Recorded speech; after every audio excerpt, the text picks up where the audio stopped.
Greetings, everyone. My name is Tyron Bay here in Washington, D.C., in our Keller Williams office, KWCP office. I'm with KW Commercial, and I'm here to talk to you all today about lead generating. Before I actually start talking about lead generation, let me tell you about myself, as this is a tool of lead generation for me. I am a commercial real estate agent with Keller Williams. I'm licensed in both Washington, D.C. and Virginia, so I can help you buy or sell property in Virginia, anywhere throughout Virginia. If you're deciding to expand your business to Washington, you can reach out to me. I help people with relocating their business and expanding their business. So if you have any questions, please feel free to call me at 804-368-4393. Once again, my number is 804-368-4393. You can be the absolute best lawyer in town, but it would mean absolutely nothing if no one knew that you were a lawyer. So, lead generation is what you use, is the tool that you use to let the world know, yes, I'm a lawyer, and not only am I a lawyer, I'm the absolute best lawyer in this town. So, when you lead generate, you put yourself and position yourself in front of people to not necessarily use you, but tell other people this is the person that you want to use. So now it's time for us to start writing down these little spheres that you're going to use so that you can be top of mind of those who need your services. The first sphere is the easiest sphere. And before I go on and talk about being easy or what have you, I want you to know that success is simple, but it's not easy. But this first sphere should be the easiest sphere because this first sphere is your demographic sphere. This is the sphere that says anybody who is my age, my sex, my race, I'm going to easily be able to talk to them. I'm a 37-year-old man, and it's going to be a little harder for me to penetrate through that 65-year-old market if I want 65-year-olds to use my service.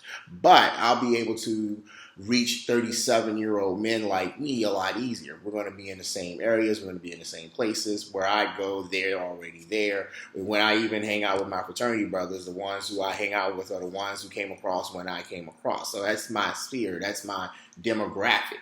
So that's the first part of anybody's lead generation. You want to reach out to your demographic first. Another sphere that you can work on is your geographic sphere. Now, the geographic sphere is a sphere that's going to just basically say, this is the location and the territory that I want to work in. You choose your geographic sphere carefully, and what most people do is they choose a geographic sphere that's just in their neighborhood. Start in my neighborhood and work my way around. So here I am, a pest control person. I do pest control. And if I'm doing pest control, who better to reach out to than just the people on my block first and the next block over. And we just stay in this subdivision right here and just tell everybody in this subdivision that I'm doing pest control. After I get somebody some successes in my subdivision, that's when the people who I've already serviced will start telling other folks about my pest control services and my pest control products. How I was able to come in, clean up, and not have anybody get in trouble, not have anybody breathe in toxic fumes or anything like that. Then they become my mouthpiece. I don't have to go all over the city when all the thing I did was service 2 or 3 good subdivisions. The problem that you're going to have when you lead generate geographically is we're seeing now that a lot of communities are coming out with no solicitation, which help us to move to another level. Is going to be twofold. That brings us into another sphere. But what you can do is you can say, okay, well, I won't solicit. I won't knock on doors and I won't put flyers all over the place. But what I will do is host a function in the neighborhood community center. And by hosting the function in the neighborhood community center and I get all the kids out here, that's how I pass out my flyer. And that's how I pass out my keychains and let everybody know that, yes, I do pest control in the neighborhood. The next topic is business partners and allied resources. And you're going to say, well, I don't have any business partners. You always have business partners. Your business partners is when you take the time to reach out to the neighborhood Burger King, or better yet, let's not go small, let's go bigger. You reach out to Hunton Williams And instead of trying to knock on doors, as we were just talking about, by using a geographic farm, you reach out to this large law firm, Hutton Williams, and you share with a friend or two at Hutton Williams how you're providing this service. You're providing the service of real estate agent. And so when they have their staff meeting, you sponsor the staff meeting. And by sponsoring the staff meeting, you're able to bring in all of your material and pass it out to the people at this table. They're just going to sit there. Some will throw it away. Some will keep it. Somebody's going to pull you aside and have a little conversation. Regardless to what may happen, this is your way of getting top of mind. And what you should do is choose like 5 to 6 businesses that you can reach out to, especially larger business. The larger, the better. And everything is a business. You can reach out to your neighborhood school. There's no excuse why everybody at your school, or your neighborhood school rather, should not know that you provide the service that you provide. So between schools, between businesses, and even churches, when you have Bible study at church, when you have the youth getting together to go to a lock-in, all of those pieces are opportunities for you to put yourself in front of people so that you can share with them, I provide this service. Piggybacking on the business partner idea is the allied resources idea, where these are people who provide services to you on a regular basis, and you just share with them that you provide a service as well. So when you go to your dentist and you're talking to your dentist about whatever, you're sitting there with your mouth wide open, and they always spark conversation with you so they can just keep you comfortable. So you may as well tell them about your business. Why don't you tell them that you're a DJ and that you're available for DJing parties? Why don't you tell them that you are a security guard and you can provide security services for their next event? They have events and they also know folks. So you want to be, once again, top of mind so that when they're talking to their customers all throughout the day, and give them your cards and give them your contact information. So as they're talking to people and they just have that leisurely conversation of, hey, how are you doing? What's going on? Well, my daughter's having a Sweet 16 party and she wants to invite the entire school, but we're going to have to take out this, we're going to have to rent this place to do it at. And their first thing they said is they need security, but I don't know anybody doing security. Well, I have a client who does security. It's funny you said that. He gave me his card so I can pass it out to people. Here, take this card and give him a call. That's an allied resource. They're an ally. They're here to help you. They want you to be successful because they want your money so that they can continue to clean your teeth. So the same way they want you to be successful, you're helping them be successful. And you do a tag team. Now, the thing that you also want to realize with allied resources is this.